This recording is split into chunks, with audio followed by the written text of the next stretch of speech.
France Maghreb 2. Le grand forum, bienvenue tout le monde, nous sommes mercredi et nous sommes aujourd'hui le 7 juin. Bonsoir monsieur Zébélus. Bonsoir monsieur Fro, comment allez-vous? Ça va monsieur Zébélus? Ça va très très bien et aussi je passe un grand salam et un grand bonjour à tous les auditeurs et auditrices qui sont toujours fidèles à ton émission. Quand on est galant, on commence par les auditrices normalement. C'est l'élan du cœur. Oui c'est ça, oui, bien sûr.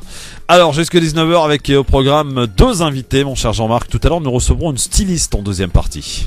Tout à fait, Mégane Monastus qui est spécialisée dans les petits modèles justement. Petits modèles, petite taille quoi. Ne dit-on pas tout ce qui est petit et mignon? Il semblerait et tout ce qui est grand et charmant. Oui c'est ça. Bon, vous êtes entre les deux Christophe.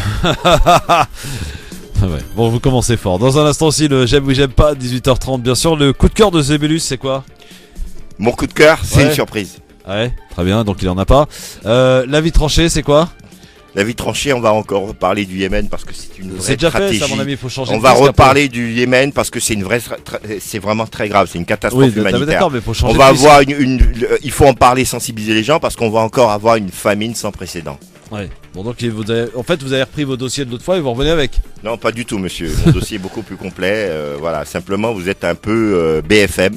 Vous aimez parler que de ce que parle BFM. Bon, c'est BFM, un choix. C'est la vie. Vous savez, BFM ils sont premiers numéro 1. C'est la vie. Si on aspire à être numéro 1, tant mieux. Hein. Notre différence, elle est là. Bah oui, on n'a pas à se faire du BFM. On se différencie de ces gens-là. Alors le Grand Forum, c'est une émission qui est présentée par Christophe Roux, on est d'accord? Tout à fait. Qui fait selon ce qui est bon pour lui et pour l'émission. Alors on y va et on enchaîne dans un instant avec le zapping. Une première invitée là aussi. Dans un instant, on va parler d'un iftar qui aura lieu ce vendredi 9 juin.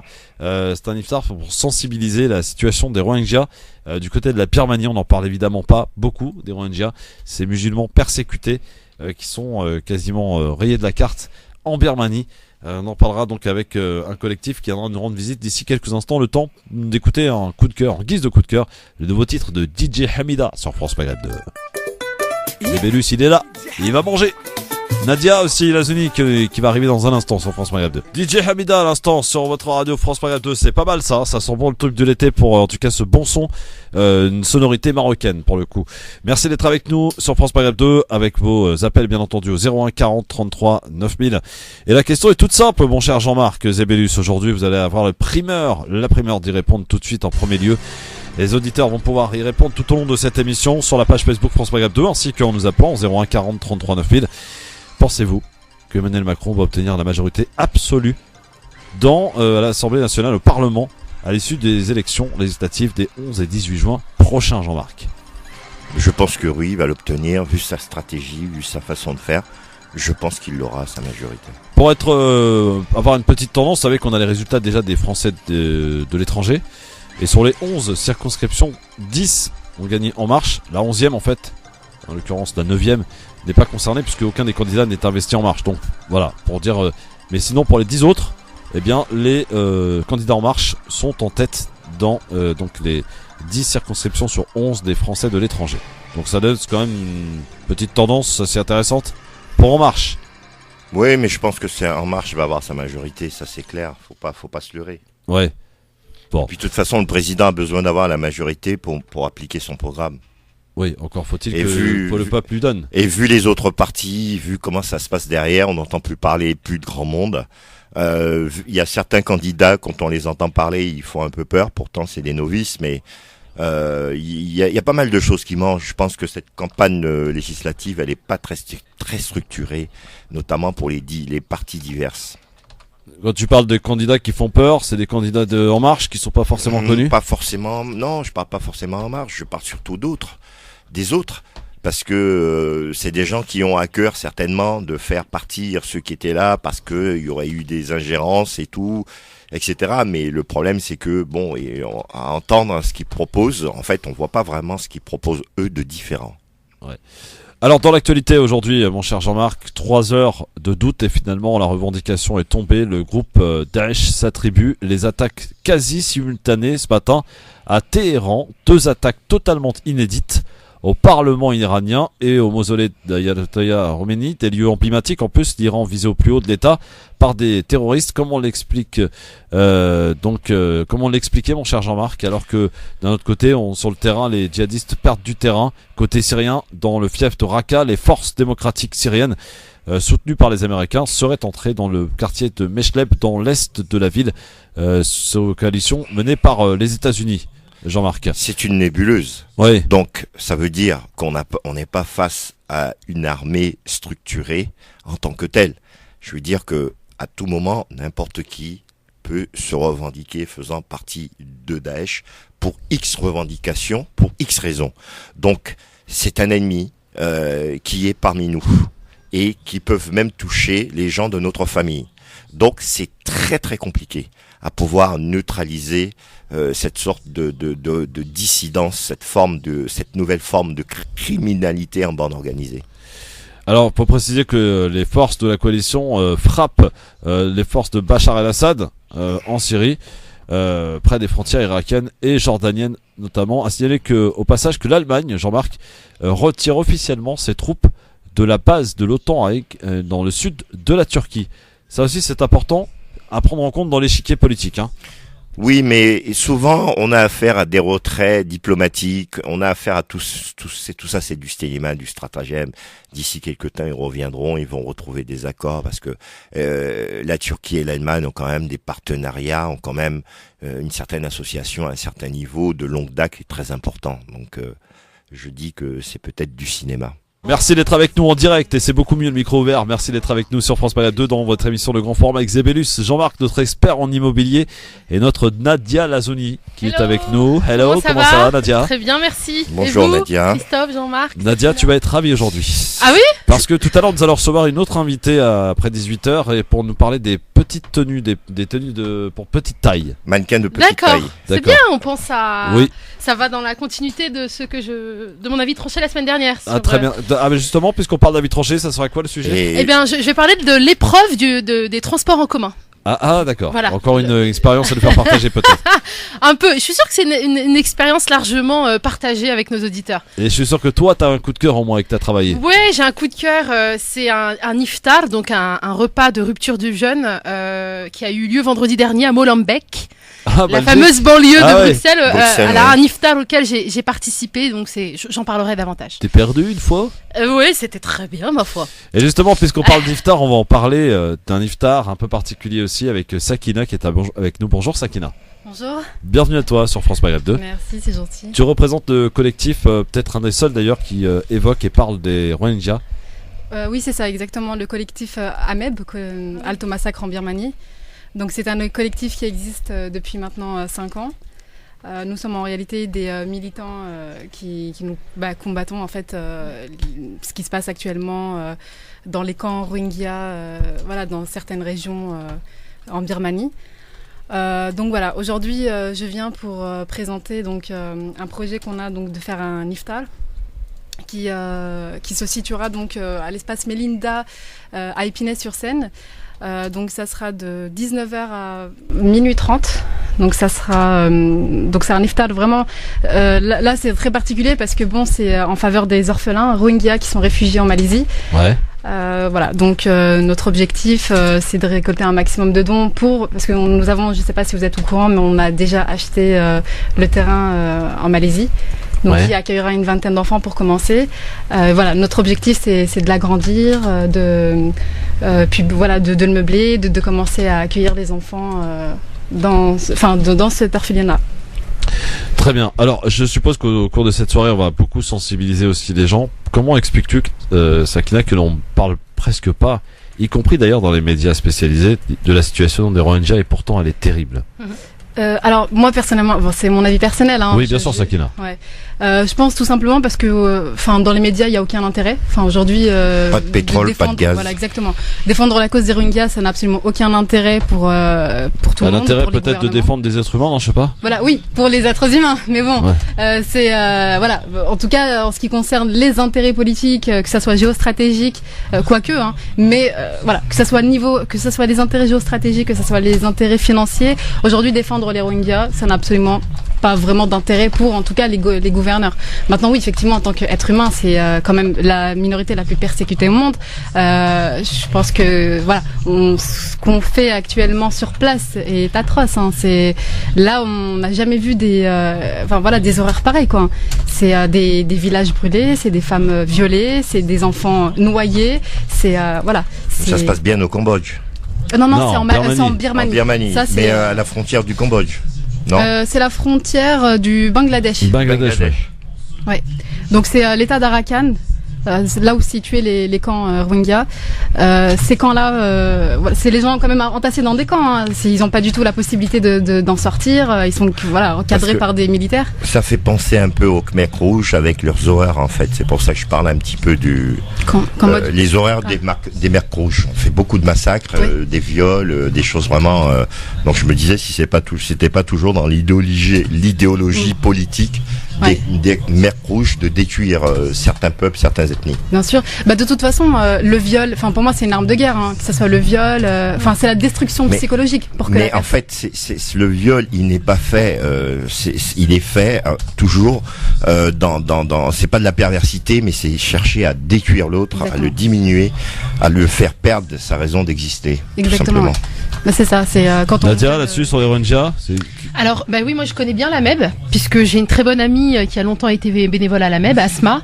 En plus, vous avez été un des premiers collectifs, effectivement, à faire porter la voix des Rohingyas. Je me souviens, j'avais participé à un rassemblement, vous étiez tout jeune à cette époque, en 2012 ou en 2013, c'était au Trocadéro, et vous affichez donc des banderoles, vous essayez vraiment de faire entendre finalement cette cause et ce génocide qui se déroule devant nos yeux. Même la communauté internationale a dit que c'était le peuple le plus persécuté au monde. Donc les instances internationales, tout le monde est d'accord pour le dire, mais pour autant, il n'y a pas d'action pour préserver la vie et la dignité de nos sœurs et frères en humanité ou en Dieu en Birmanie. Et puis bon, effectivement, d'autres associations après vous aussi se sont un peu intéressées à la cause. Donc moi, j'encourage vraiment à donner à la MEB. Tout est bien expliqué. En fait, votre site est très bien, il est intuitif. En plus de ça, vous êtes transparent dans la gestion des fonds. Exactement. Ce qui est quand même assez exceptionnel par rapport à d'autres associations. Je tiens à le pointer.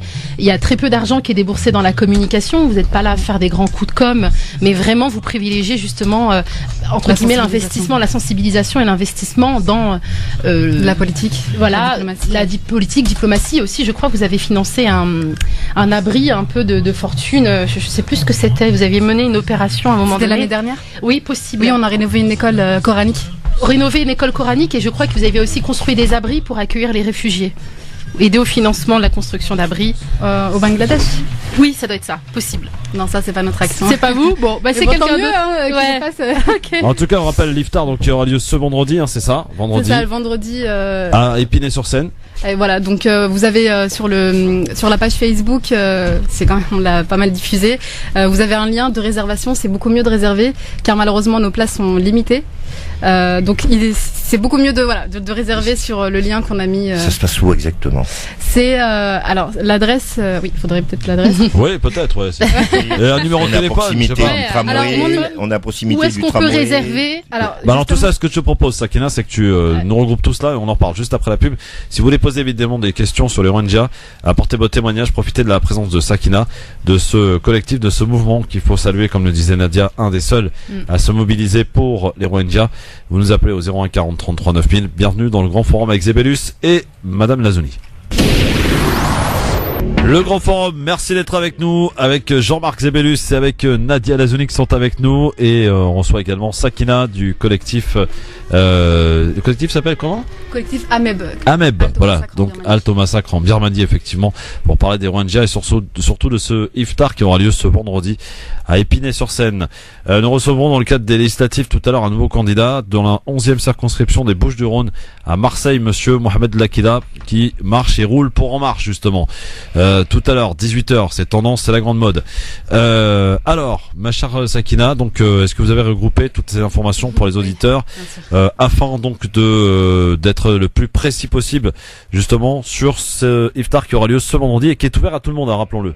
Oui. Donc il y aura également un espace enfant qui est très très intéressant. Donc voilà. Donc il y aura un espace enfant.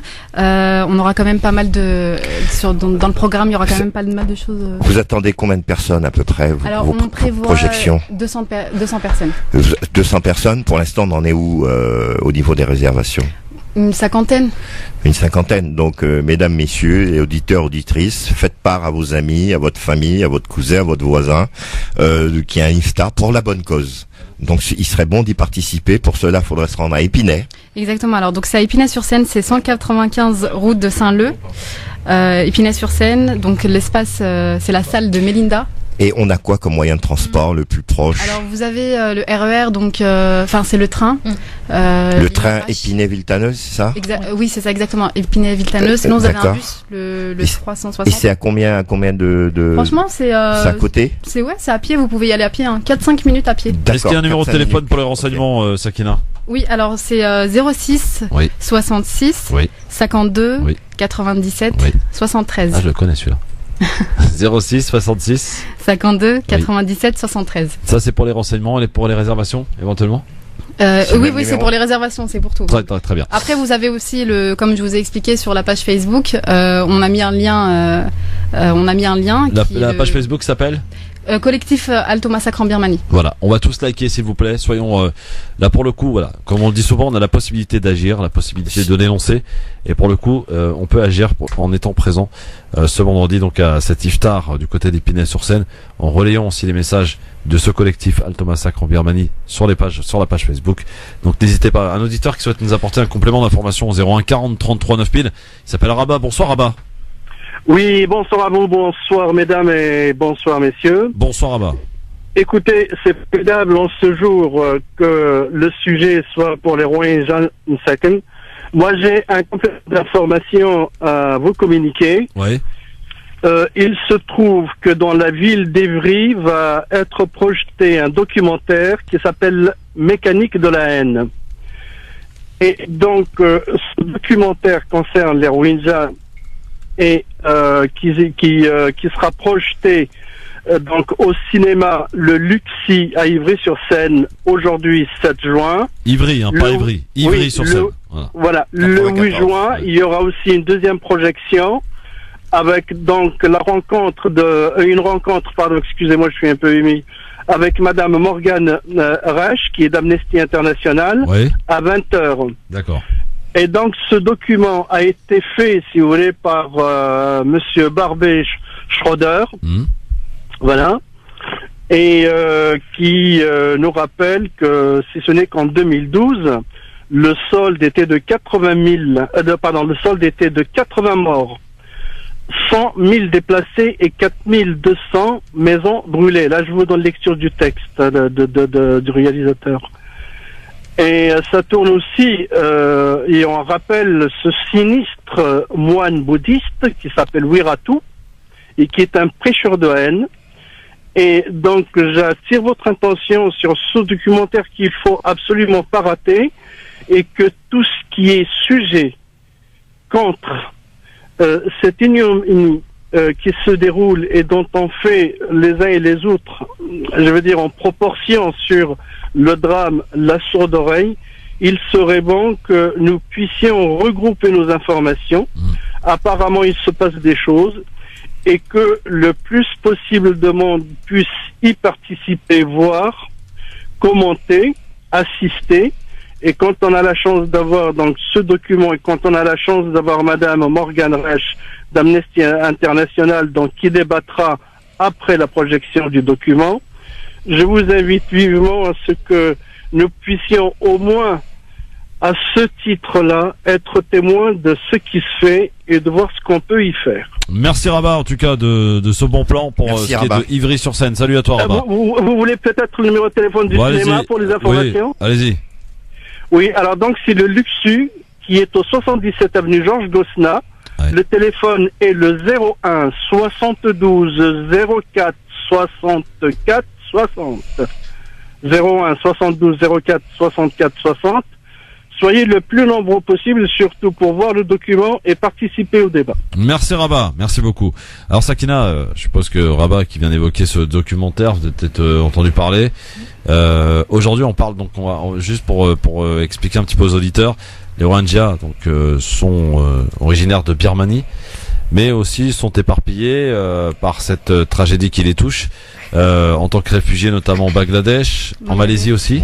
Malaisie, Indonésie, Thaïlande. Tous les pays frontaliers finalement. Exactement, bah oui. Forcément. Et bon, comment sont-ils traités dans ces différents pays?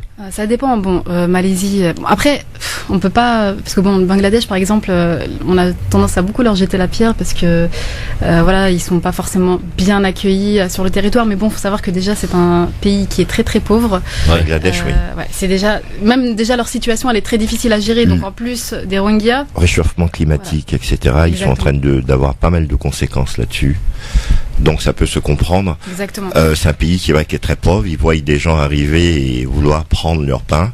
Ça peut se comprendre. Ouais. En revanche, là où ils sont vraiment maltraités, c'est carrément de pays dont ils sont originaires. Oui, bah oui, la Birmanie. La Birmanie, c'est parce que bon, la Malaisie, par exemple, justement, nous, on nous a donné la possibilité aujourd'hui d'acheter un terrain pour l'orphelinat. Donc bon, ça va. Enfin, mais bon, ça reste des réfugiés, quoi. Vous voyez ce que je veux dire? Votre pas terrain, ça y est, c'est acquis, oui, c'est ça acté. y est, c'est acquis. Ouais. On a Alors, concrétisé le projet il y a 6 mois. Si je peux me permettre, qu'est-ce qui vous a poussé À vos souhaits. Qu'est-ce qui vous a poussé justement à cette cause? Alors moi, Les Rohingyas. Pourquoi les Rohingyas? Alors pourquoi les Rohingyas? Tout simplement parce que personnellement, moi je suis quelqu'un qui est très très sensible à déjà la désinformation. Le fait aussi une minorité aujourd'hui, ce que j'ai trouvé scandaleux, c'est qu'une minorité qui se fait massacrer de cette manière qui est vraiment atroce, on n'en parle pas. Voilà, moi, mon objectif, ça a été vraiment de donner un petit peu. Je suis rentrée dans le militantisme pour les Rohingyas, pour vraiment faire entendre leur voix, tout simplement, parce que ça n'intéresse pratiquement personne, quoi. Et donc, et surtout pour cette cause-là, en tout cas Ameb en particulier, c'est parce qu'il y avait justement un projet d'orphelinat qui était mis en place. Et c'est vrai que moi, les orphelins, c'était vraiment le sujet qui m'intéressait. Voilà, c'est vraiment ma sensibilité, c'est surtout pour les orphelins. Ils sont essentiellement musulmans, les Rohingyas? Oui, essentiellement, oui. Il y en a aucun qui n'est pas musulman. Enfin, il y en a aucun. La majorité, c'est une grosse dominance musulmane. Que des musulmans. Que des musulmans, oui. Alors il y a des artistes qui se sont mobilisés quand même pour le Rohingya. Il est parti d'ailleurs tourner son clip là-bas en Birmanie. Medine, oui. Exactement, avec cette chanson Enfant du destin, qu'on vous a fait découvrir d'ailleurs sur France Maghreb 2. Un petit extrait. Allez. Medine, le rappeur du Havre, parti tourner. Il avait même rasé sa barbe pour le coup. Voilà un extrait de la chanson de Medine, donc Enfant du destin, des Rohingyas, donc parti tourner son clip là-bas. Il faut pas oublier, quand on parle des Rohingyas, c'est un peuple apatride. Oui, exactement. C'est terrible, hein, apatride. Aucune identité. Alors qu'il y a des conventions d'apatridie qui interdisent. Enfin, apatride. Oui, mais non, c'est ce qu'on nous dit. Enfin, non, c'est pas ce qu'on nous dit. Ce sont vraiment un peuple apatride. Oui, mais ils sont issus d'un pays. Ils sont nés mais dans ils sont un pas pays. reconnus. Oui, mais d'accord. Mais ils sont pas reconnus, mais ils restent birmans. Oui, ils restent d'origine birmane, mais c'est vrai que quand ils sortent de leur territoire, ils n'ont absolument aucun papier.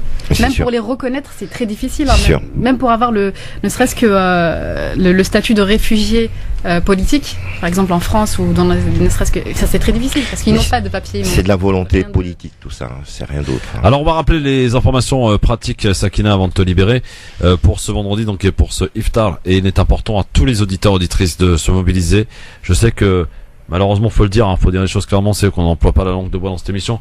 Pendant le Ramadan, c'est vrai qu'on a tendance à prendre les musulmans comme des portefeuilles ambulants, mais pour le coup, là, au-delà de votre portefeuille, c'est de votre générosité et surtout de votre sensibilisation dont il est question pour soutenir ce peuple des Rohingyas qui en a bien besoin. Alors dommage qu'il faille attendre le Ramadan pour solliciter les gens et qu'ils puissent venir.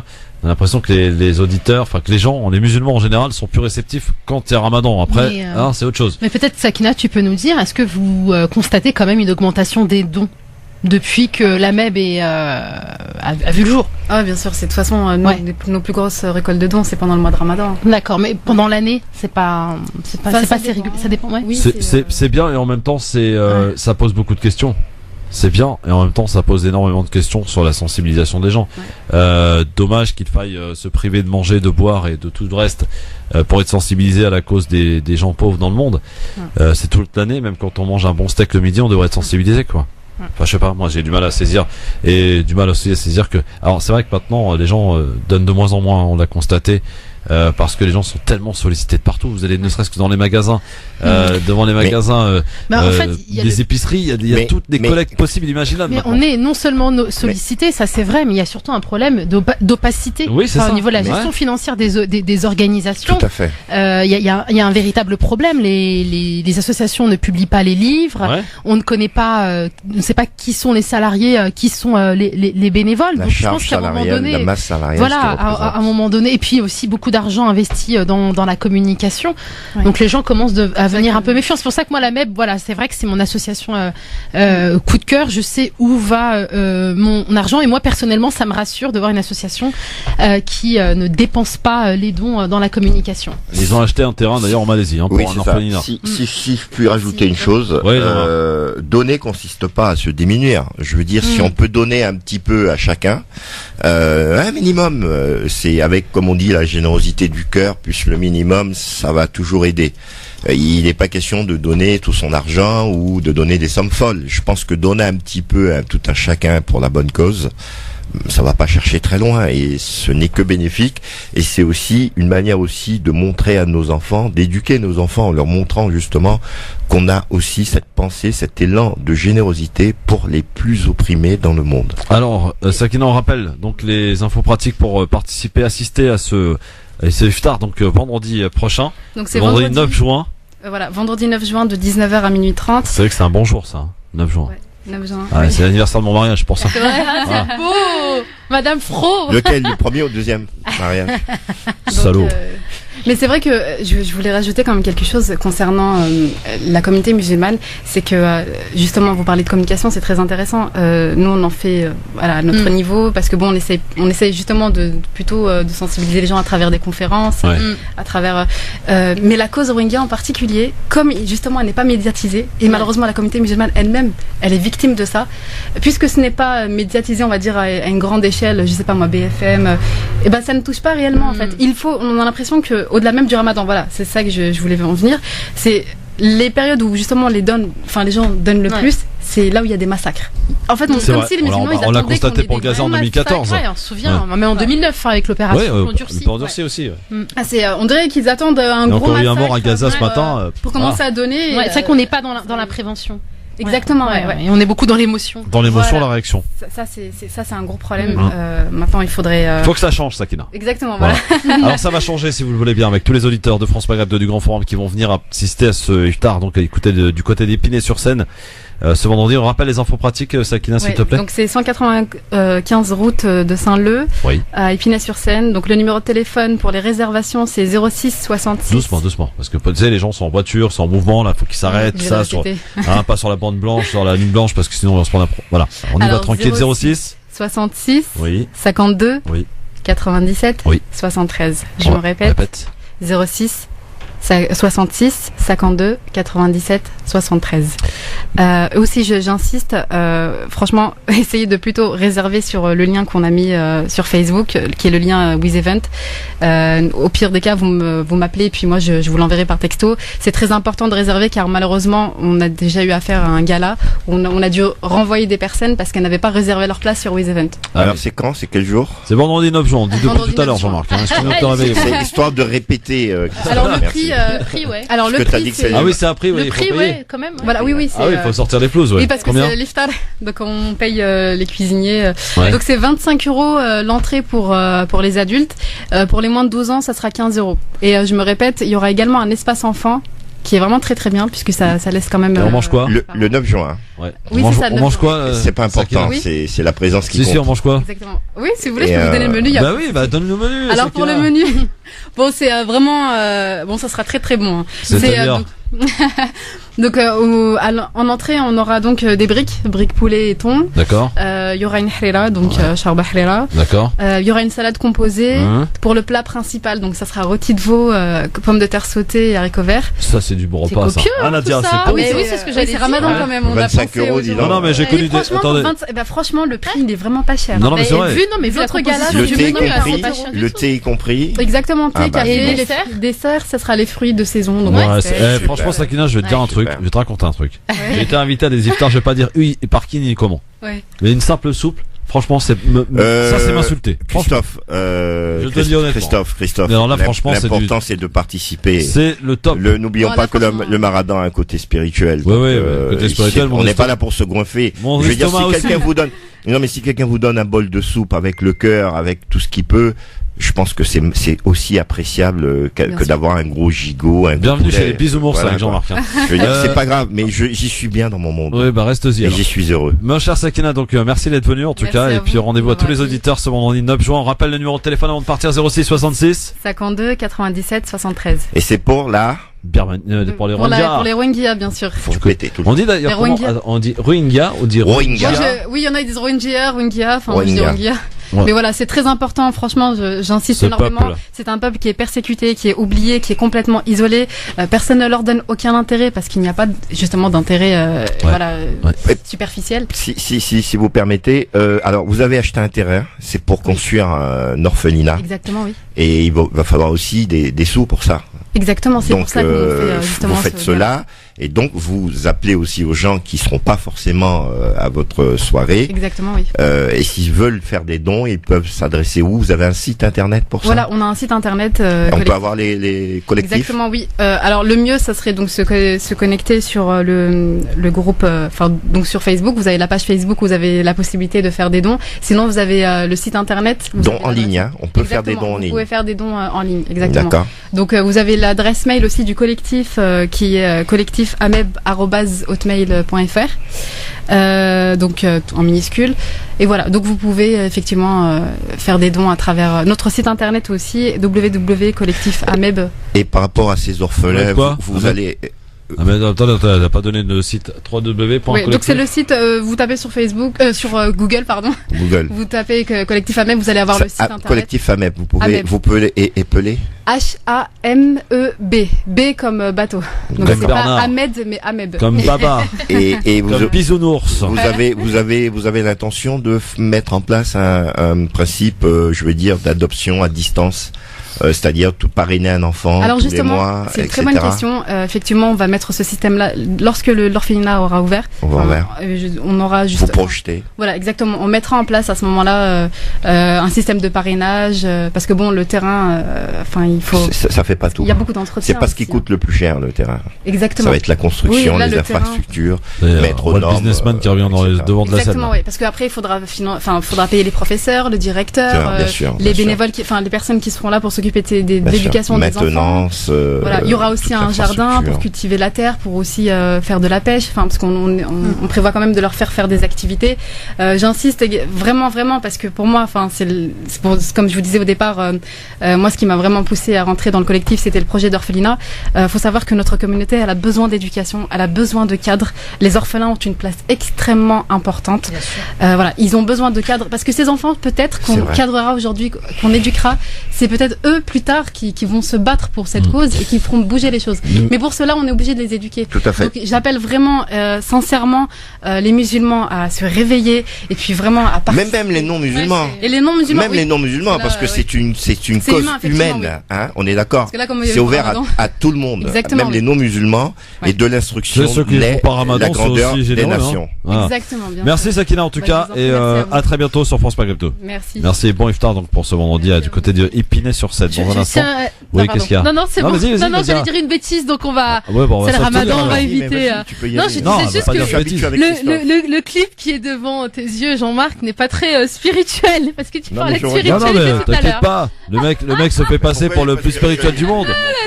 Hein? Voilà, je taquine Jean-Marc. Non, mais alors je regardais pas, tu vois, justement. C'est ça, parce que toi, t'as eu le temps de regarder. Explique-moi qu'est-ce qu'il n'y a pas de spirituel. Heureusement qu'elle a des yeux partout, Nadia. J'étais en train d'interviewer. Tu es mes yeux, Nadia. Voilà, exactement. Heureusement. Je suis l'avocate de.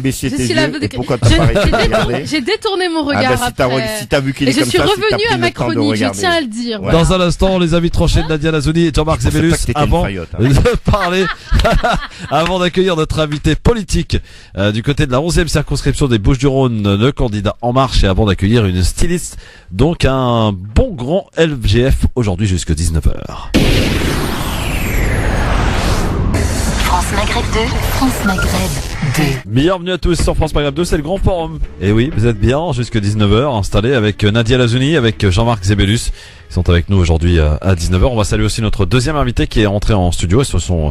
Elles se sont croisées, nos deux invités. Place maintenant à une styliste que nous saluons d'ailleurs. Bonsoir madame. Bonsoir.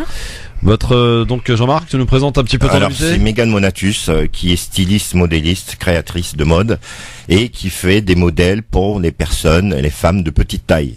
Bon, les hommes ils sont oubliés. Non, ils c'est un peu dommage. Mégane, est-ce qu'on dit finalement tout ce qui est petit et mignon? On le dit. Oui, et tout ce qui est grand et charmant, Mégane. Ça, il faut le dire. Mais Christophe, je l'ai déjà dit, et entre les deux.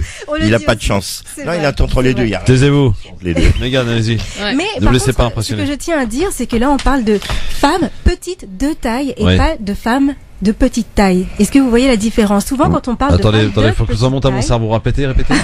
Quand on parle de femmes de petite taille, souvent, en fait, on fait allusion aux femmes qui sont naines. Oui. Mais quand je parle de femmes petites de taille, je parle de femmes qui sont petites, de taille en hauteur comme en largeur. Quand est-ce qu'on est petite de taille, justement? À partir de quelle taille on est petite? À partir de, la petite taille va jusqu'à 1m63. Nadia, c'est bon? Jusqu'à 1m60. Oui, non, mais bon, je suis bien au-delà. Avec les talons, oui. Non, je suis en Converse. Voilà. Donc, on reste avec nous, Mégane. En tout cas, on va en parler. Sois la bienvenue sur France Maghreb 2. On va passer maintenant aux avis tranchés avant de recevoir notre invité politique, puisque vous le savez, on est dans la dernière semaine de cette campagne des législatives. On va aller dans les Bouches-du-Rhône, dans la 11e circonscription des Bouches-du-Rhône pour rejoindre le candidat En Marche. Enfin, qui représente en tout cas le mouvement En Marche, qui sera notre invité Mohamed Lakila dans un instant. Pour l'heure, on va passer à l'avis tranché de Nadia Lazouni. C'est moi qui commence. Ouais, c'est toi. 5, 4, 3, 2, 1, 0. Alors piétinez-moi, allez-y. Ouais, parce que le temps de parole depuis 17h, c'est plutôt à l'avantage de Zébélus que de Nadia. Donc on va laisser place à Nadia. Je m'attendais pas. Bon, allez, celui-là. C'est ça, si t'es pas content. Bah oui, c'est moi le CSA ici. Alors Nadia, on t'écoute pour ton avis tranché. Est-ce que vous angoissez comme moi l'idée de prendre le métro? Jamais.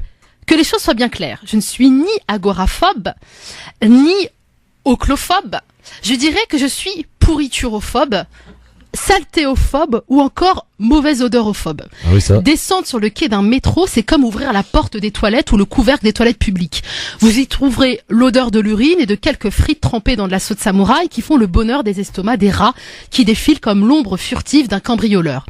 Un petit coup de Karcher quotidien ou un partenariat avec Fébreze pourrait être une solution simple et satisfaisante à laquelle le plus simple d'esprit aurait pu penser. Mais non, il semblerait que la RATP et le STIF, qui se rejettent mutuellement la responsabilité de la gestion catastrophique des transports en commun, se sont mis d'accord pour nous laisser croupir dans l'enfer des effluves fétides. Un enfer qui ne laisse pas entrevoir le paradis, un été caniculaire, puisque la transpiration se ligue avec les détritus pour nous pourrir l'essence. Aux agressions olfactives s'ajoute le problème de maintenance des rames, promiscuité, agression, pickpocket, trafic de drogue, accidents voyageurs et retard, de quoi terminer dans un hôpital psychiatrique. Comme je disais la dernière fois, c'est le Ramadan, alors pendant ce mois béni de paix, d'amour et sérénité, je fais mon max pour trouver toutes les excuses à mon prochain. J'ai donc fait des petites recherches pour connaître les finances de la RATP. Bah oui, en général, la question financière explique la médiocrité d'un service quand ce n'est pas un manque de volonté. Alors historiquement, les hausses de tarifs des transports parisiens et franciliens de la RATP étaient effectifs chaque 1er juillet. En 2012, l'augmentation de 1,5% avait été réalisée dès le 1er janvier. Rebelote en 2013 avec une augmentation de 2,4%. En 2014, la hausse était de 3%. Il s'agissait alors, selon le président de la région de l'Île-de-France et du STIF, Jean-Paul Huchon, de la répercussion de l'augmentation de la TVA de 7% à 10% pour les transports en commun. Le 1er janvier 2015, les transports en Île-de-France avait augmenté de 2,9% en moyenne. Le ticket à l'unité passait de 1,70 à 1,80 €. Le 1er janvier 2016, le passage au tarif unique de 70 € du passage Navigo était pleinement effectif. Mais au mois de juin suivant, Valérie Pécresse indique qu'une augmentation à 85% est envisagée afin de rééquilibrer les comptes de la région. Et puis finalement, l'abonnement mensuel passe à 73 € au 1er août 2016. Pour financer la qualité des transports, Valérie Pécresse envisagerait une hausse de 2,5% du tarif de la carte imaginaire effective dès la rentrée de septembre 2017. Cette mesure portée par la présidente de la région ferait passer le coût de la carte de 333,90 à 342 €. Je récapitule donc, le ticket plus est passé de 1,70 € en 2014 à 1,90 €. Le carnet de 10 tickets plus est aujourd'hui à 14,50 € alors qu'il était à 13,70 en 2014, 13,30 en 2013, 12,70 en 2012. Navigo mensuel pour toute zone, 73 €. Imaginaire, 333,90 € contre 324,90 € en 2014-2015. Alors à quoi profite l'augmentation des titres de transport? Visiblement pas à la restauration des rames qui tombent aussi souvent en panne que je fais une crise d'asthme au moindre acarien qui pointe son nez. Alors il s'agit peut-être d'endiguer le fléau de la fraude. Oui, vous avez comme moi admiré la campagne de lutte contre la fraude qui a habillé les murs des quais de métro pendant l'hiver, où on y apprend que le fraudeur est un redoutable délinquant qui risque la prison en cas de récidive. La fraude coûterait au minimum 100 millions € chaque année à la RATP, soit l'équivalent de 20 € neufs de métro. De quoi culpabiliser les vilains usagers ingrats que nous sommes, mais déculpabilisons un peu et intéressons-nous au chiffre d'affaires de la RATP. Le chiffre d'affaires du groupe atteint 2,790 milliards d'euros au 30 juin 2016, en léger retrait de 2,1% par rapport au 30 juin 2015, puisqu'il était de 2,824 milliards. Je repose donc une dernière fois la question et je vous laisse y répondre. À qui profite l'augmentation des titres de transport? Oui, mais bien, question posée, ma chère Nadia. Tiens, Mégane, est-ce que tu prends les transports toi aussi? Oui, tout à fait. Est-ce que tu te reconnais dans ce que vient de dire Nadia? Oui, un peu quand même. On peut le dire, mais j'ai appris à être plutôt bien dans le métro quand même, parce que j'avais pas tellement le choix. Donc, mais c'est vrai, tout ce que tu dis au niveau de l'odeur, on a l'impression de rentrer dans une poubelle. Parfois, c'est vrai, c'est vrai. Est-ce qu'un expert en immobilier prend le métro? Pas trop souvent.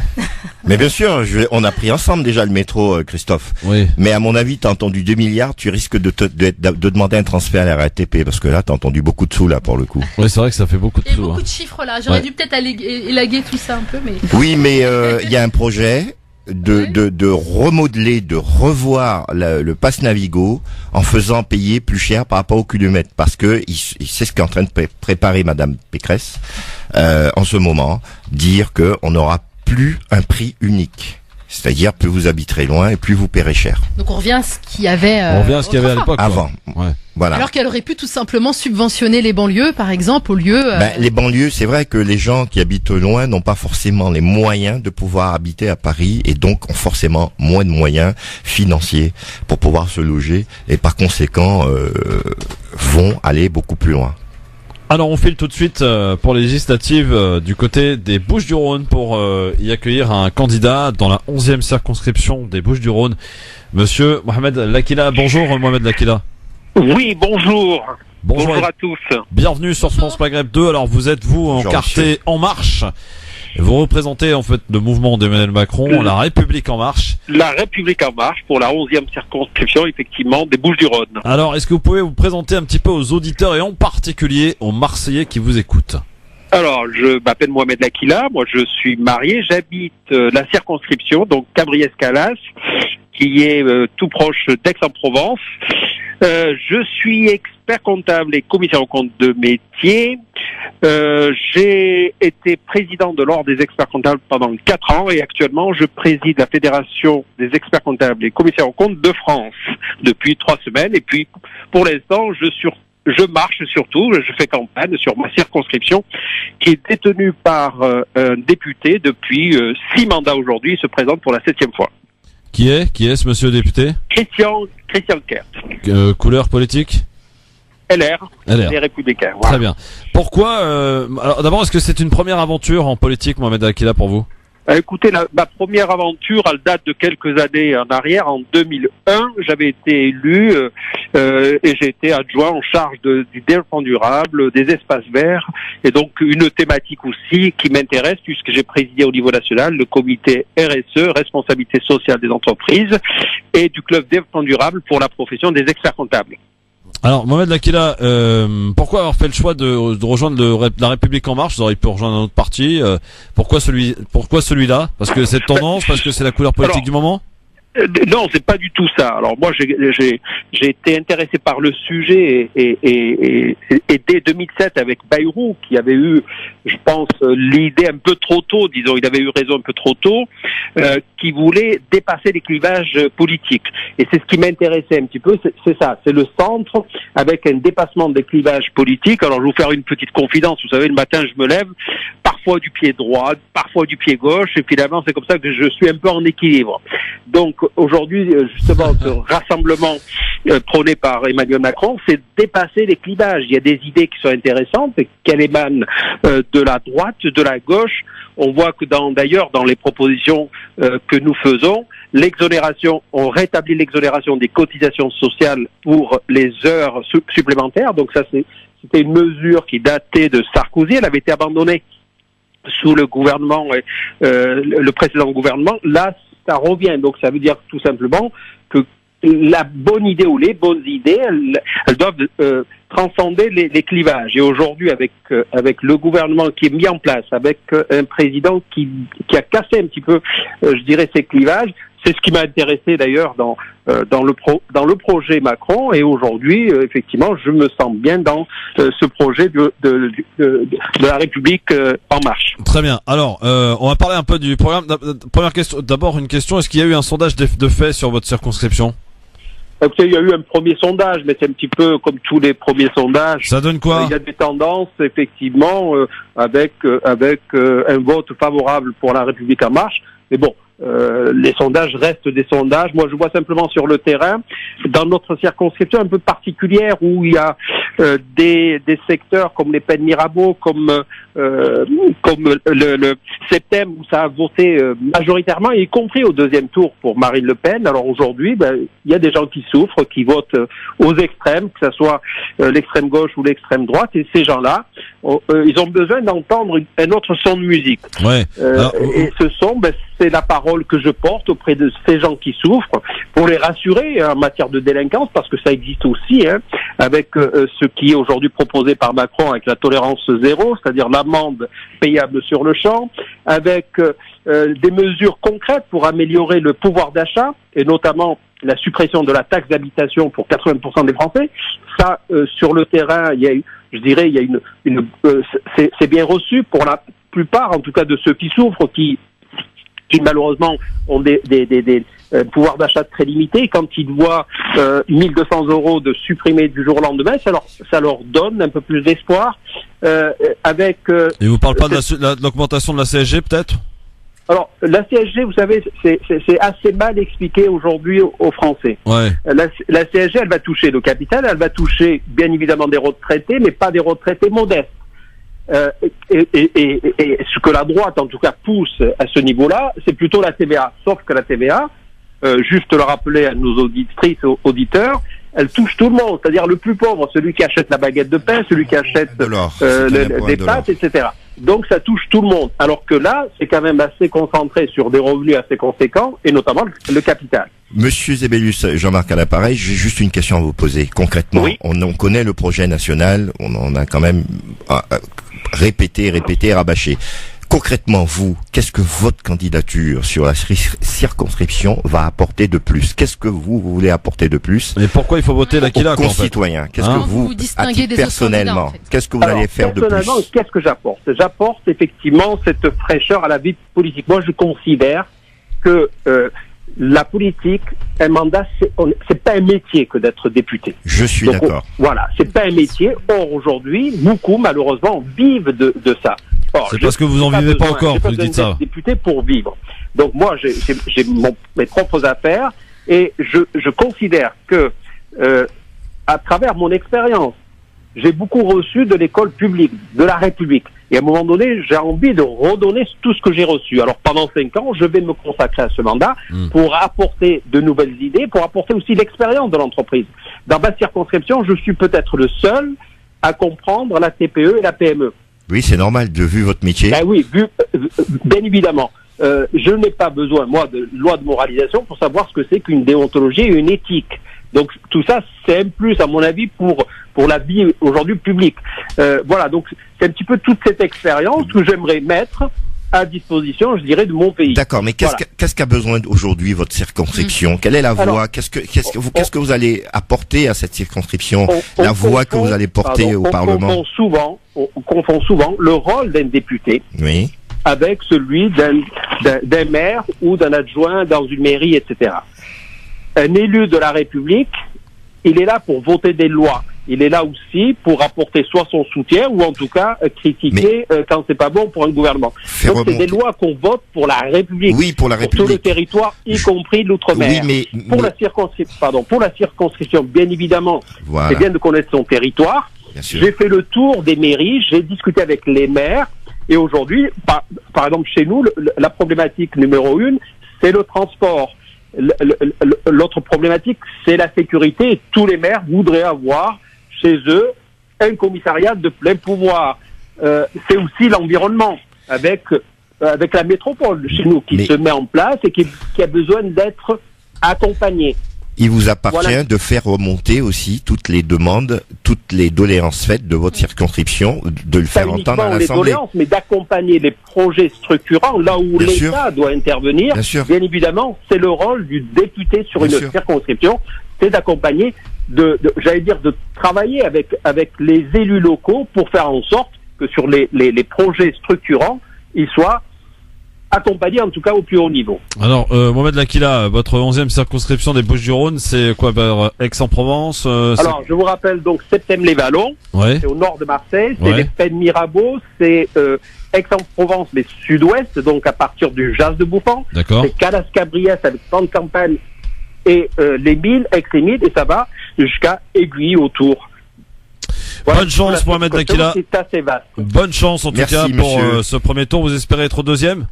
Ben écoutez, j'espère surtout apporter, je dirais, cette voie et puis consolider la majorité dont a besoin le président de la République. On vous rappellera la semaine prochaine, donc si vous êtes au deuxième tour. Merci à vous. Merci monsieur Lakila, à bientôt dans cette 11e circonscription des Bouches-du-Rhône, donc candidat En Marche. Bon, il y sera au deuxième tour. C'est vrai qu'en ce moment, tout ce qui est candidat En Marche, c'est de tendance, donc on y va en ce moment.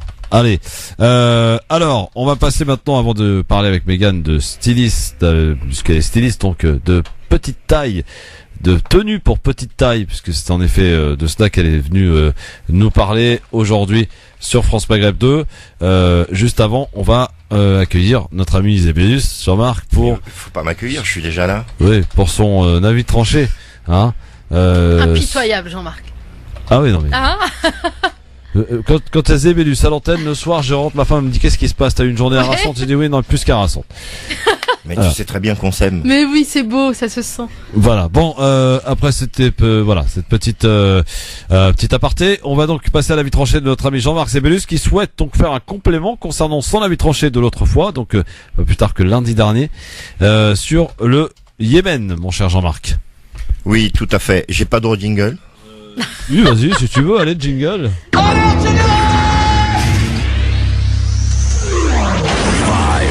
3, 2, 1, 0. Si l'on fait quoi que ce soit, c'est la mise à pied. Alors piétinez-moi, allez-y. Jean-Marc Zébélius pour nous parler du Yémen. Je me ferai un plaisir.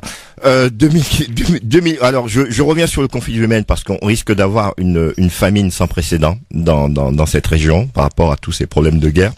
Donc 2004, la rébellion des chiites de Saada va commencer. Dans le gouvernorat de Saada, à la frontière avec l'Arabie Saoudite, les chiites zaïdites entrent en conflit avec le pouvoir central de Saada. Je vous l'avais déjà dit, mais je le répète, le Yémen, n'oubliez pas, est majoritairement sunnite. Donc c'est un conflit qui commence à prendre un côté religieux entre sunnites et chiites. Ce qu'il faut savoir que les chiites du Yémen sont considérés comme une secte.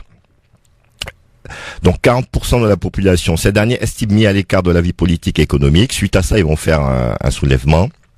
Donc des manifestations et des heurts avec le pouvoir central qui dénoncent une rébellion. La police tue des dizaines de contestataires et en arrête des centaines. Le meneur de la contestation, c'est Hussein Badreddin Al-Houthi, qui donne son nom aux rebelles houtistes. En fait, les chiites vont devenir des houtistes. Il est tué en septembre 2004 par les autorités. À cette date, le conflit va connaître une escalade de violence vraiment considérable. En 2009, le conflit va prendre une dimension régionale. En 5 ans, les rebelles ont gagné du terrain, notamment le long de la frontière avec l'Arabie Saoudite, où le face-à-face avec l'armée saoudienne fait plusieurs morts de part et d'autre, mais quand même beaucoup plus du côté des Yéménites, puisqu'ils ont pas autant d'armes, ils n'ont pas autant de possibilités de se défendre. L'armée saoudienne effectue ses premières frappes aériennes. Par ailleurs, l'Iran est soupçonné de participer au conflit en fournissant des armes aux rebelles. Je rappelle que l'Iran est majoritairement chiite. La chute du président Saleh en 2011, dans la foulée du printemps arabe, ce qu'on a connu en Tunisie et en Égypte, le Yémen connaît une série de manifestations populaires qui démarrent au début de l'année 2011. Les rebelles houthis se joignent à la contestation lancée par des étudiants, malgré les annonces du président Ali Abdallah Saleh concernant l'organisation anticipée d'élections et une révision de la Constitution. Les manifestations ne faiblissent pas et se terminent souvent par une répression sanglante, c'est-à-dire beaucoup de morts. Il faut l'intervention des États-Unis, comme d'habitude, et des pays du Golfe pour négocier le départ du président Saleh. Ce dernier accepte de céder le pouvoir dans le cadre d'un accord de transition. Début 2012, le vice-président Abdrabbo Mansour Hadi prend la tête du pays, c'était le vice-président, puis remporte les élections organisées dans la foulée.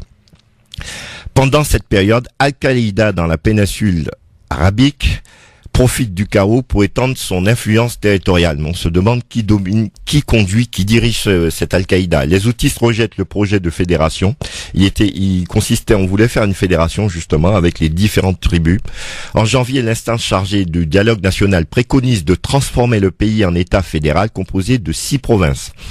Le projet prévoit que le gouvernorat de Saada, fief des rebelles chiites, sont intégrés à un territoire plus vaste au sud, mais les houthis refusent. Ils demandent une région qui leur soit propre et un accès à la mer. Dès l'été 2014, les rebelles prennent leur offensive et étendent leur influence. En septembre, ils entrent dans la capitale de Sanaa. En janvier 2015, ils assiègent le palais présidentiel. En mars, ils contrôlent Taïz, plus au sud, la 3e ville du pays. 2015, il va y avoir l'intervention d'une coalition arabe avec à la tête le président d'exil de cette coalition, justement, pour pouvoir certainement reprendre le pouvoir. En mars 2015, le président Hadi fuit Aden, où il trouve refuge après le siège du palais présidentiel de Sanaa. Il rejoint l'Arabie Saoudite.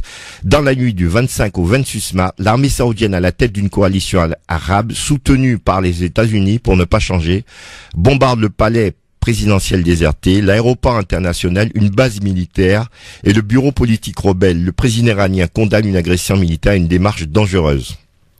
Mais que fait l'Arabie Saoudite et ses alliés au Yémen? C'est la question qu'il faut se poser, tout en sachant qu'aujourd'hui, on est dans un point, en 2017, où après plus de 2 ans de conflits et de bombardements, on a plus de 10 000 morts, plus de 40 000 blessés, et on va se retrouver dans un cas de famine sans précédent, les gens n'ont pas accès à la nourriture, les différentes ONG ne peuvent pas accéder, ne peuvent pas ramener les soins, ne peuvent pas ramener la nourriture. C'est une vraie catastrophe humanitaire qui se prépare. Merci Jean-Marc d'avoir soulevé évidemment cette problématique. On n'en parle pas assez. On n'en parle pas assez, effectivement. Donc on a parlé de beaucoup de choses dont on ne parle pas aujourd'hui, Nadia. T'as remarqué? Ouais. Si je peux me permettre juste un petit commentaire. Moi, par rapport au conflit justement du Yémen, j'ai pu trouver des éléments, des clés de compréhension, surtout dans des articles publiés dans le média Orient 21. Que vous connaissez certainement.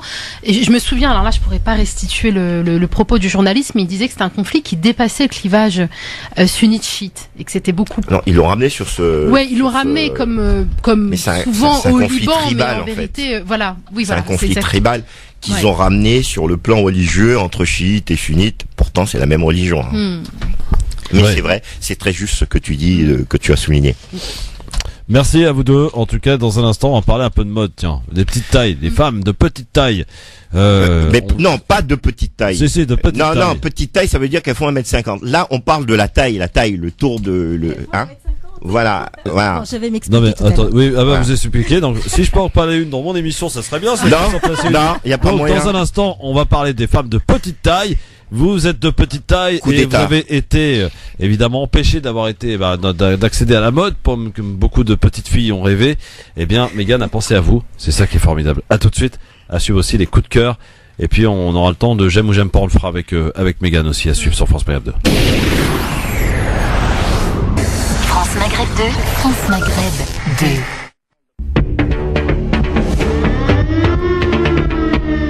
Le grand forum sur France Maghreb 2 avec Jean-Marc Zébellus, notre expert en immobilier, Nadia Lazouni, du Nadia Lazouni Madame Show. Nadia Lazouni. Oui. Comment ça va, Nadia?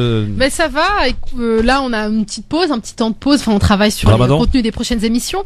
Le Ramadan, mais aussi on essaie de repenser peut-être un peu le format et tout ça. Donc on veut se laisser un peu plus de temps. C'est ce qu'on va faire nous. C'est ce qu'on fait généralement en radio au mois de juillet. Vrai, j'ai eu l'occasion de regarder vraiment. 4 émissions en ligne sur Speak Up Channel. Je t'invite à continuer. Merci. Pour tes encouragements. Ouais. Donc on fera notre nettoyage de printemps en été nous aussi. D'accord.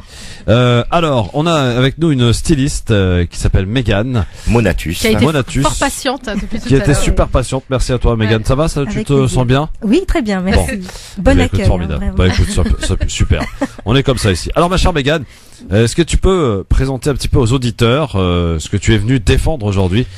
En l'occurrence, alors je vais pas dire de bêtises, les femmes de petite taille ou les femmes petites de taille, voilà, comme on veut. Alors en fait, j'ai fait un constat, et je pense que tout le monde l'a déjà fait. Dans la mode, il y a les femmes grandes, il y a les femmes rondes, mais où sont les femmes petites? Donc à travers ce constat-là, je me suis dit, mais comment se fait-il que les femmes petites n'existent pas dans le secteur de la mode, et pourquoi en plus faut-il aller chez les enfants ou les adolescents, dans les rayons enfants-adolescents, pour s'habiller? Ouais. Voilà. Et en plus, il se trouve que la plupart des femmes qui sont petites, donc moins d'1m63, même d'ailleurs plus, ont souvent envie d'être dans le milieu de la beauté, de la mode, faire des photos, des shootings, etc., ou même défiler. C'est un rêve en fait, hein. Et en fait, ça leur est complètement interdit. Donc j'ai décidé, je me suis dit que voilà, qu'est-ce que je peux faire pour inscrire ces femmes-là dans le secteur de la mode? C'était là en fait où est parti toutes mes actions qui ont découlé par la suite. Mais en fait, tu viens de quel milieu à l'origine? Alors, je viens d'un bac électrotechnique et un BTS assistant technique d'ingénieur qui n'a rien à voir effectivement. Toutefois, j'ai toujours développé un côté très créatif. Donc, je suis devenue d'ailleurs, graphiste, infographiste et web designer. Mais j'avais quand même cette idée en tête, comment faire pour que les femmes petites existent dans le secteur de la mode. Et finalement, un petit peu du jour au lendemain, j'ai décidé de quitter mon travail de graphiste pour me lancer dans ce secteur, le milieu de la mode, dans lequel je ne connaissais absolument rien. D'ailleurs, je m'y identifiais pas du tout. donc voilà. Et c'est du jour au lendemain également que j'ai acheté une machine à coudre. Je me suis dit je sais pas coudre, mais j'ai peut-être le potentiel. Je vais essayer. Et c'est d'abord finalement en pensant à comment me faire des vêtements. D'abord pour moi, puisque je fais une taille 0. Il faut savoir que la taille 0, c'est la taille qui est recommandée aux mannequins. Taille 0? La taille 0, c'est taille 32, c'est un tour de taille de 60-61 vous êtes une petite guêpe en fait. Non, mais pas une petite guêpe, elle est une femme. Voilà, je suis une jeune femme. Voilà. Et en fait, c'est la taille recommandée pour les mannequins en général, justement sur les podiums. Donc vous imaginez que une taille de 60 cm, 61 cm sur 1m80 ou 1m73 et plus, hein, voilà, c'est quand même pas la même chose. Donc, mais c'est quoi cette mode méga de ces justement de femmes qui font dans la mode et qui sont de plus en plus maigres, mais c'est moche en plus. Il y a une loi dessus maintenant, attention. Hein. Ouais. Il y a une loi européenne. Hein. Loi de c'est moche et dangereux en plus. Hein. Tout à fait. Je sais pas ce que vous en pensez, mais en tout cas c'est pas beau à regarder. Absolument, et c'est un petit peu en fait ça que je souhaite un petit peu transformer d'une certaine façon avec les actions que je peux porter. Parce que je trouve que ça fait que les jeunes femmes en fait, et voire peut-être même les plus âgées, se dénigrent de plus en plus et portent atteinte à leur vie. Donc ça va contre la dignité de la vie en gros. Il y a peut-être un autre business là du coup Mégane, parce qu'effectivement tu proposes peut-être des robes en fait finalement de grands couturiers que tu rends accessibles à des personnes de petite taille, mais pour les personnes obèses aussi. Elles sont aussi privées de ce marché-là. Exactement. Alors il y a les femmes rondes qui ont déjà leur marché par contre, elles ont déjà leur marché. Souvent par contre dans les défilés, on ne prend pas des femmes qui sont petites. On prend des femmes qui sont rondes et grandes ou des femmes qui sont grandes et minces. Et ben moi, en fait, dans mes défilés, je prends des femmes qui sont rondes et petites en hauteur comme en largeur. Alors, dis-moi, Mégane, qu'est-ce que tu as fait jusqu'à maintenant comme défilé? Tu as défilé où? Tu as fait quoi? J'en ai fait vraiment beaucoup, hein, depuis. T'étais à Cannes il y a pas longtemps, c'est ça? Exactement. Alors là, c'était pas pour un défilé, mais c'était pour habiller une jeune actrice qui s'appelle Lorena Tellier. Donc j'en profite un petit peu pour le dire. Voilà, elle travaille elle a travaillé. Alors, elle a travaillé dans Maloute, notamment, avec Juliette Binoche et Lucchini. Ouais. Et elle vient tout juste de travailler avec Vincent Cassel pour le film, je crois que c'est Fleuve Noir, si je me souviens bien. Ouais. Donc voilà. Et Jean-Paul Gaultier, t'as fait quelque chose avec lui, non? Ah, j'ai pas encore fait quelque chose, mais en tout cas, j'ai eu la chance de le rencontrer plusieurs fois. Ça a été d'ailleurs, en fait, avant même de me mettre à coudre, j'avais déjà rencontré Jean-Paul Gaultier en 2006. Et en 2006, j'étais déjà graphiste, hein, mais rien dans la couture. Et justement, je souhaitais lui soumettre mon projet pour les femmes petites, parce que j'imaginais qu'il y avait que lui qui pouvait m'aider à faire avancer quelque chose dans cette idée. Je dois dire, je regarde sur est-ce que tu as une page Facebook que les gens puissent tout de suite essayer de jeter un petit coup d'œil? Oui, absolument. Alors déjà le site internet qui est meganm.com, Megan avec un H. Alors je vais l'épeler Meghane M. En arabe ça fait Meran. Ah d'accord. Je viens d'apprendre quelque chose. Donc voilà. Et pour les défilés, effectivement, j'en ai fait beaucoup. Alors bien sûr sur Paris, à Cannes, à Saint-Malo. Le premier était à Saint-Malo en fait. Et très belle ville, Saint-Malo. Et à New York, effectivement. Ah, New York, c'est très belle ville, New York. Oui. Ouais. Et en Irlande également. Vous étiez où à New York? Pardon? Vous étiez où à New York? À New York. C'était alors le lieu en tout cas. Le lieu où se trouvait le défilé, c'était Renaissance Hall, quelque chose comme ça. C'est là si je me souviens bien. Oula, alors là. Monsieur qui connaît, il va nous faire la jouer qu'il connaît à l'américaine. Par contre, tout est écrit sur mon site internet. Je retiens pas forcement tout. New York, c'est comme la France quasiment. Mégane. Tu peux rappeler le nom de ton site, pardon? Oui, Mégane. Alors c'est Meghane.com. Alors, Mégane, est-ce qu'on a des modèles qui sont déjà là, qui sont créés, et comment on peut se les procurer, ou est-ce que c'est à la demande? Alors, c'est à la demande pour l'instant. Maintenant, je souhaite justement développer une partie où il y aura des séries, mais pour cela, il faut quand même beaucoup d'argent, et d'ailleurs, je fais appel, si jamais un mécène ou des investisseurs souhaitent investir dans mon projet, eh bien... tu es un expert en immobilier, ils ont du fric. Start-up. Voilà, qui me contacte. Parce qu'effectivement, l'idée c'est quand même de rendre service à plus de femmes possibles et de femmes donc petites. Et pour l'instant, je fais des pièces sur mesure et donc aux dimensions de chaque personne qui me demande. Et on peut avoir une idée des prix pratiqués? C'est abordable ou pas? Pour une robe sur mesure et une pièce unique, c'est plutôt abordable. D'ailleurs, on n'arrête pas de me le dire, c'est 350 €. Parce que ce sont des pièces uniques. Ah ouais, ça fait cher. C'est ce que je dis, une femme ça coûte cher. Non, c'est vraiment pas cher. En pièce unique, c'est fait main, en France, de mes mains. Sur mesure. C'est du sur mesure. C'est le prix du costume de Macron. Non, mais quel radin Une robe, mais quel macho, une robe dite maxi, une robe cocktail chez Mango, qui c'était fait le prix du costume de Macron. C'est 150 €. La femme mérite d'être belle. Et c'est fait en un milliard d'exemplaires. Voilà, et en plus par des petits ouvriers, par des petits enfants. Exactement. Éthique. Voilà, là c'est fait main par moi-même, hein. Donc je suis la seule à créer. Mégane, est-ce que est-ce que tu aurais quelques conseils stylistes à lui donner? Non mais vas-y, dis-le franchement. Mais amis auditeurs, je peux vous dire que c'est une femme qui est très belle déjà par son intérieur. Non, on t'a pas demandé à toi. Arrêtez de vouloir dire qu'elle est accoutrée. Non, c'est le compliment. T'as une belle âme. Elle est belle de l'intérieur. Je vais poser une question à Mégane. Je leur coupe le micro. Voilà. Mégane, tu es la seule à parler, Mégane. Est-ce que tu trouves Nadia donc bien stylée ou t'aurais quelques conseils à lui donner? En fait, moi j'aime beaucoup son style puisque justement alors ceux qui m'ont connu il y a quelques années, je faisais souvent en fait sa coiffure. Ah d'accord. C'est des maris-têtes. Moi, je sais pas comment ça s'appelle, mais ça s'appelle Marie-tête. On appelle ça un Marie-tête. D'accord. Mais ceinture. Je me coiffais souvent comme ça. Donc, en fait, ça me rappelle tout simplement mes quelques années où je me coiffais très souvent comme ça. Ceux qui me connaissent le savent. Bon, est-ce que tu t'occupes un peu des messieurs ou pas du tout? Pour l'instant, je m'occupe pas des messieurs, mais comme il y a quand même des demandes. Et oui, il y a des demandes. Alors, pour des messieurs comme Christophe, tu vas faire faillite. Rien t'acheter lui. En fait, chaque chose en son temps. Pour l'instant, vraiment, il faut inscrire les femmes petites dans la mode. C'est une priorité pour moi. Maintenant, je pense aussi aux hommes parce que ils ont peut-être aussi besoin d'un style. Maintenant, on est vraiment dans l'ère de l'image. Surtout les Bellus, c'est un peu vieux jeu, toi. Voilà, il faut apporter quelque chose. Non, t'es quand même stylé, hein. T'es stylé. Merci. Venant d'une styliste, quel compliment. Et oui, Mégane, vas-y. Oui. Alors. Oui, donc tu disais. Eh ben, voilà, tu t'as fait perdre le fil. Voilà, bravo. Le mec t'invite et puis il te ruine ton interview, tu imagines? Bon, non, mais non, c'est super. Mégane, dis-moi, tu es de quelle origine? Martiniquaise. Je suis métisse martiniquaise. Comme moi. D'accord. Vous ne connaissez même pas les maris-têtes? Non, on connaît pas ça. Non, mais ça, c'est les Martiniquais. Encore une invention, ça. Non, c'est les Martiniquais qui ont quitté la Martinique depuis de nombreuses années. Au lieu de regarder tes clips de divas arabes qui sont en train de fumer. Je suis en train de chercher le clip de mon coup de cœur qui s'appelle Hakim. Tu peux taper Marie-Tête, Martinique, coiffe. Bah, on aura appris quelque chose. On aura appris quelque chose, mais en tout cas, ça c'est de l'importé, ça c'est pas du. C'est de l'importé. Quelle mauvaise foi. Bon, ma chère Mégane, on va faire un petit truc qui s'appelle le j'aime ou j'aime pas dans cette émission. Ah, d'accord. Tu vas sur Facebook, tu vas sur Twitter, tu vas sur oui, enfin, tous ces réseaux très sociaux. peu de temps, mais bien sûr j'y vais. Bon, et bien on a le fil d'actualité, on clique sur j'aime ou j'aime pas. Alors j'aime pas, où il y a l'option là où je m'en fous aussi. Ah ok. Alors tiens, Thomas Pesquet, ouais, qui c'est? L'astronaute là, qui est revenu de l'espace. Oui. Il a critiqué hier, il a critiqué la sortie des États-Unis des accords de Paris dans un tweet.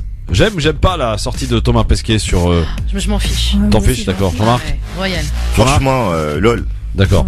L'Allemagne qui déclare être solidaire avec le Qatar et critique et en profite pour critiquer sévèrement l'administration américaine. Alors solidaire pourquoi? Bah, par rapport à ce qui se passe avec les pays du Golfe. Ah là, oui, parce que l'Arabie Saoudite, je pas inspiré là. Franchement, je m'en fous complètement parce que tout ça c'est du cinéma. Non, c'est pas du cinéma, c'est la réalité. Bien sûr, il y en a un qui fait semblant d'aller avec l'autre dit va avec l'autre pour attirer l'attention et tout, etc. Mais tout ça, c'est des arcanes politiques qu'on ne maîtrise pas et on ne fait que regarder et subir les conséquences. Impôt, tiens, ça va vous parler ça. Impôt, prélèvement à la source. Bah, sachez que c'est repoussé d'1 an. Bah ouais. On aime, on n'aime pas.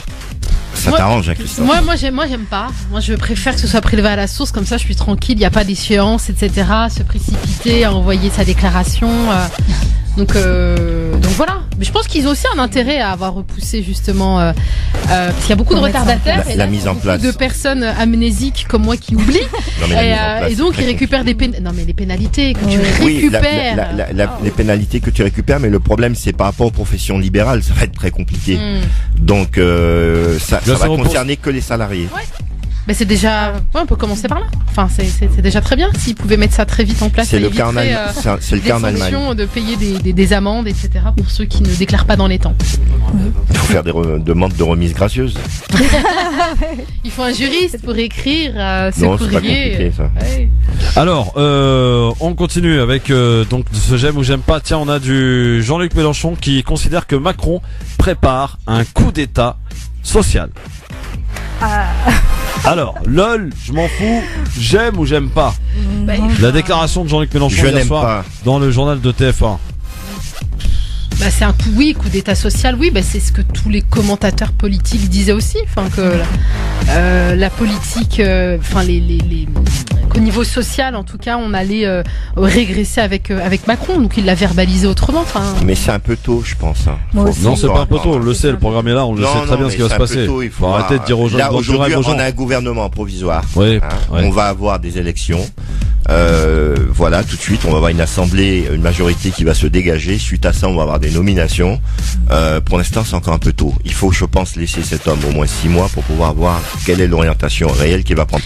Pour l'instant, on n'en sait rien. Sortez les mouchoirs. Bon, je te laisse terminer, Christophe. Je suis assez d'accord avec Christophe. Oui, sortez les mouchoirs. Mais évidemment, non, mais il y a que les bobos parisiens qui espèrent évidemment que Macron réussisse. Le monsieur, je demande pas qu'il réussisse. Je dis que ça fait à peine 2 mois qu'il est là. Mais arrêtez de nous dire provisoire. Arrêtez de nous dire que c'est loi et que pour l'instant, s'il n'a pas la majorité qu'il faut, il pourra pas faire passer ses lois. Et donc aux gens de bien voter dimanche. Par voie de règlement, si. C'est pas compliqué. Par voie de règlement, si. Tu peux très bien. Non, pas du tout. S'il est pas majoritaire, il va se mettre en difficulté. S'il est pas majoritaire, on verra si le peuple français va lui donner la majorité ou pas. Voilà. Et voyons espérons que non, comme ça. Enfin, il a compris. Sinon, policier agressé à Notre-Dame de Paris hier. Une vidéo de revendication retrouvée chez l'assaillant à son domicile. Ouais, mais bon, ça commence à devenir facile. Le mec, sa femme l'a laissé, il est déprimé, il va faire n'importe quoi, il va dire au nom de Daesh, parce que j'ai regardé les photos de Daesh et ça y est, c'est qui parti. faisait des études de journalisme. Ouais, mais bon, à la radio, je reste mesuré et modéré. Il va falloir surveiller Jean-Marc de très près. Ah ouais, faut le surveiller, lui, il est fiché S, ce mec. Il faut mal tourner, alors. Il est fiché S, ce mec. Merci beaucoup, en tout cas. Mégane, alors, on va rappeler... S'il fallait que je réponde, moi, j'aime pas. T'aimes pas, d'accord, bah t'as raison. J'aime pas, dès lors de savoir que quelqu'un s'est fait agresser, de toute façon, ça peut pas être une bonne nouvelle. Bah évidemment. Alors Mégane, donc on rappelle, donc tu es styliste et tu t'es donc tu t'es focalisé pour essayer d'aider les femmes qui sont petite taille ou de taille assez petite. Voilà. Alors petite, pour donner une idée, vous connaissez Kylie Minogue, Jada Pinkett, vous connaissez Eva Longoria, Lady Gaga d'ailleurs est petite, Nicki Minaj. Enfin bon, il y en a beaucoup en fait, des femmes petites, donc c'est pas comme si elles n'existaient pas. Simplement, comme elles ne sont jamais mises en avant, je parle pas des stars, mais des femmes de tous les jours. Elles sont habillées avec des vêtements d'enfants et des vêtements d'adolescents, donc on ne les voit quasiment pas. Elles font d'ailleurs toujours plus jeunes que leur âge, et souvent finalement elles sont obligées de retrousser leurs manches, leur bas de pantalon ou leur jupe, enfin finalement elles ressemblent à rien. Bon, au final quoi. Donc l'idée c'est quand même qu'il y ait une mode qui leur soit proposée de façon à ce qu'elles se sentent à la fois belles, à la fois femmes, parce que c'est quand même l'idée, et non petites filles. Voilà, c'est ça en fait. Voilà. Donc c'est des petites poupées quoi. Eh ben finalement, c'est vrai que souvent on peut dire ça parce qu'il y a souvent ce on va dire, si c'est un compliment en tout cas, ce compliment qui ressort. Alors Mégane, on va rappeler juste le site internet, le Facebook et tout ce qui s'ensuit avant de se séparer. Ça passe très vite, Mégane. Ah, ça passe très vite. Oui, alors le site internet c'est meganem.com, meghanem.com, et le Facebook Mégane Monatus, et également Mégane M by Mégane Monatus pour la page professionnelle. Tu recrutes Nadia Lazouni, c'est bon, on te laisse? Alors Nadia n'est pas petite, donc je ne peux pas la recruter en tant que mannequin petite taille. Ce dont je n'ai pas parlé, c'est qu'en fait, justement pour rendre visible ces femmes petites, j'ai créé aussi le concept de mannequin petite taille. Ouais. Donc il y a un nouveau type de mannequin. Est-ce que tu as entendu? Non. Eh ben voilà, j'étais sûre. Il y a un nouveau type de mannequin. Oui. Qui s'appelle les mannequins petite taille, que j'ai créé du coup depuis 2010. Les mannequins petite taille, c'est-à-dire? Eh bien... des mannequins de petite taille. Oui, mais c'est ce que tu nous vends depuis tout à l'heure, ça. Non, c'est des choses. C'est des gens qui vont défiler pour d'autres créateurs. Voilà, pour l'instant, je suis la seule créatrice à faire défiler les mannequins petite taille. Peut-être que d'autres créateurs auront, j'ai envie de dire quelque part l'intelligence ou la bienveillance ou bref, on prendra ça comme on veut, de faire défiler aussi des mannequins petite taille dans leur propre défilé, pour peu qu'ils les habillent. Formidable. Eh bien, écoute, Mégane, on te souhaite bon courage et bonne chance pour la suite. Oui. Merci d'être venue ici. Merci. Tu reviendras nous présenter des pièces, des petites choses, ton actualité. Ne stoppe pas le jour où tu travailleras avec Jean-Paul Gaultier. Mais non, mais déjà, je peux quand même dire demain, je passe justement en émission télévisée chez Jackie. Alors, chez Jackie, le JJDA. Ouais. De Jackie, vous connaissez Jackie du Club Dorothée. Mais oui, donc notre Jackie nationale. Oui, j'ai déjà eu l'occasion de faire plusieurs télés, donc vraiment j'ai eu de la chance parce que d'être invité c'est quand même toujours très bien pour faire connaître son projet. Et donc demain ce sera chez Jackie à partir de 17h25 s'il me semble, et il y aura un mini défilé. Donc ce sera la possibilité de découvrir tes modèles. Exactement. C'est quelle chaîne ça? Alors sur Free c'est la 910 il me semble, mais je suis pas très sûre. Alors la chaîne IDF. IDF1, exactement. Ah. Oui. IDF1, pardon, voilà. Oui, bien sûr. IDF1, la chaîne IDF1, effectivement. Jackie, merci. Le pauvre, il a retrouvé un boulot, c'est bien. Il en a toujours eu, Jackie. Il est toujours en plus très dynamique. Bon. Merci Mégane, bouge pas. On va passer, avant de finir, avec le coup de cœur de nos chroniqueurs, qui sont aujourd'hui Nadia Lazouni et Jean-Marc Zébellus. Nadia, on t'écoute. France Maghreb. Jingle. Le coup de cœur. Jingle. Oui, Nadia, on t'écoute donc. J'y vais ou pas? Oui, t'y vas maintenant. Ok, très bien. Non, mais je voulais parler de l'iftar, du repas de rupture du jeûne auquel j'ai participé vendredi soir. Ah, t'as bien mangé? Oui, c'était très bon. C'était surtout un peu des mezzés. Voilà. Des quoi? Mezzés libanais, c'était libanais. Non, j'aime pas. syrien, indien, voilà. Donc c'est pas du goût de tout le monde. Moi j'aime beaucoup la cuisine. T'aimes bien, Mégane? Moi j'aime bien en tout cas la cuisine indienne. Moi aussi. Indienne, oui. Libanais, voilà, pas c'était top. un mélange de tout ça. En fait, c'était participatif, hein, et non, même pas. Non, c'était pas cette année-là. C'était l'année précédente. C'était participatif. Donc c'est la municipalité de Molenbeek. On connaît bien Molenbeek. Oui, dans l'actualité malheureusement. Pas une très bonne publicité. Oui. Et pourtant, c'est une ville en tout cas qui agit beaucoup et qui œuvre beaucoup pour le vivre ensemble. Et là, c'était le deuxième iftar interreligieux. Donc il y avait les communautés chrétiennes, juives et musulmanes autour de ce repas. Alors en plus de ça, c'était l'annonce, le début de Shabbat pour eux. Et chaque représentant des communautés venait parler du jeûne dans la religion, la signification, le sens. C'est génial. Voilà, exactement. Super. Et le représentant, par exemple, de la communauté juive nous expliquait toutes les bénédictions qui sont récitées sur leur vin, sur le pain, etc. Et donc voilà, le Shabbat, on va dire, a commencé en même temps que la rupture du jeûne. Donc c'était très beau, c'était très fraternel. Mais j'ai une petite question. Oui. Est-ce que le jeûne, pour les juifs comme pour les musulmans, est-ce que c'est finalement la même chose? Alors, selon les explications qui ont été données. Pour les raisons, non, c'est d'autres raisons. Alors eux, pour le Shabbat, il y a 2 dimensions, c'est ce qu'elle nous expliquait, c'est que ça représente c'est un hommage à Moïse. Moïse et puis surtout le 7e jour. Voilà, exactement, et le 7e jour où alors elle dit, nous chez nous on ne dit pas que Dieu s'est reposé, mais a contemplé a établi son trône et a contemplé justement aussi la créature et pour la voir agir en fait finalement dans la création. Si j'ai bien compris, et c'est ça. Si je déforme le propos, on laisse une juive ou un juif appeler me taper sur les doigts. Et puis oui c'est ça, et puis le jeûne ils le font je crois une fois dans l'année, mais c'est pas pareil. Oui, voilà. C'est Yom Kippour, je crois. Oui, c'est ça. Voilà, mais c'est pas. Ils ont quand même un jeûne une fois par semaine. 24 heures, du vendredi au samedi, vendredi soir ou vendredi soir. Mais ils jeûnent pour Shabbat, non? Ils jeûnent pas. Non, ils jeûnent pas. Non, ils jeûnent pas. Non, ils mangent, mais non, ils jeûnent pas. Non, on fait un repas de Shabbat le vendredi soir. Il y a un repas de Shabbat le vendredi soir, tout simplement. Ils ont pas le droit de toucher l'électricité, conduire la voiture, le téléphone, les portables. Ils mangent, bien sûr qu'ils mangent. Ils mangent, bien sûr. Il y a un super repas Shabbat le vendredi soir. J'ai fait une confusion avec d'autres jours de jeûne. Je crois que c'est Yom Kippour, le jour de jeûne. Oui, c'est ça. J'ai eu l'occasion de participer. J'ai des amis juifs où j'ai été dans les repas de Shabbat, mais ils font vraiment des super repas, quoi. Donc voilà, c'était beau. Et il y a le pain de Shabbat. Alors ça, et puis je pensais à la France et je me suis dit, mais punaise. Alors donc, du coup, on a commencé à rompre le jeûne avec l'appel à la prière. Je rappelle que c'est quand même la municipalité qui organise l'iftar et je me suis dit, waouh. Hidalgo, là, elle se serait s'arracherait les pots de cheveux. Exactement. Je pense que par exemple l'appel à la prière finalement quand ils font la prière ils prient pour quoi? Pour la paix dans le monde par exemple ou non, on prie Dieu, on prie l'unique en fait. D'accord. On loue Dieu. On va t'expliquer en antenne, t'inquiète pas, parce que là on est un peu pris par le temps. Elle est curieuse. Mais c'est bien qu'elle est curieuse. C'est génial. Que les gens comprennent que nos invités s'intéressent aussi à notre religion. Jean-Marc, ton coup de cœur. Donc oui, mon coup de cœur. C'est par rapport à excuse-moi, Nadia, on mange à quelle heure là-bas? Même heure, 21h50. Ah d'accord. Ouais. Okay. Oui, ton coup de cœur, donc c'est le chanteur Hakim qui est le lion d'Égypte. Oui, on dit que c'est le sultan du Shahabi égyptien moderne. Tout simplement, j'ai eu un petit coup de cœur pour lui parce que je trouve sa musique pas inintéressante. Je trouve ça plutôt intéressant. Bon, vas-y, balance. On va essayer de balancer. J'espère qu'on est synchro tous les deux. Sans les images. Là, je taquine, Jean-Marc. Vas-y, balance ton son là. C'est parti mon son. Ouais, non. Et là, je viens d'entendre. Non, mais c'est passé autre chose, ça. Vas-y. Non, c'est pas ça. Vas-y. Mais mon son, il est lancé. Je comprends pas. Bah oui, mais attends, voilà encore. Pas.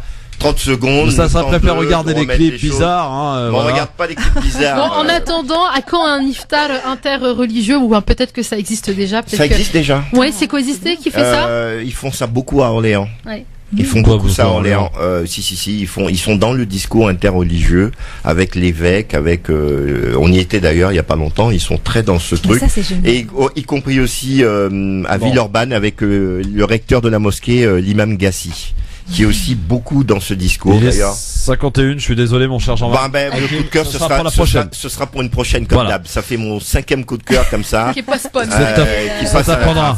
Voilà, okay. Allez, très bien. Dans un instant, merci Mégane, merci beaucoup. Merci Nadia, beaucoup. À bientôt. Merci. Salut Jean-Marc. Merci, je souhaite un bon appétit à tous les auditeurs et auditrices. Allez, Sahab Tolkoun pour ce soir. Dans un instant, le professeur Samir Abstam pour l'émission Parler Islam spécial Ramadan. Juste après la petite recette du jour signée Inda Djeridi.